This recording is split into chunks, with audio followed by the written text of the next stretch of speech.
Kuna mtu anaitwa jina lake linaitwa Sandra, anaitwa Sandra. Na umeokoka.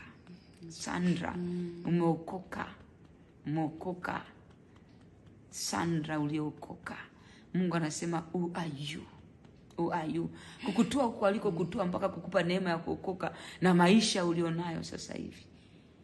Jinsi ambavyo umepata access ya kukaa karibu na Mungu na kumsikia Mungu kwa ukaribu na kupata nafasi ya kumwelewa Mungu. Mungu anasema na maisha yako na yanatokea. Mungu anakupa direction kwenye maisha yako, Sandra.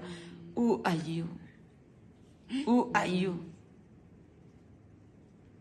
Wewe ni nani, Sandra? Wewe ni nani ambaye Mungu amekuchota kwenye kisima ambacho unaona kabisa ulikuwa ni watu ambao umepotea. Ulikuwa kwenye mazingira uliokuwa umepotea, lakini Mungu akakutoa katika upotevuni na akakurudisha, akakuweka kwenye nafasi ya pendo lake. Leo na wewe umekuwa ni mtu ambaye unasimulia watu kwamba nimemwona Mungu akiniongoza hapa, nimemwona Mungu akiniambia hiki na kikatokea, nimemwona Mungu akinifanyia hiki na kikafanyika kwenye maisha yangu. Sandra. Sandra. Sandra.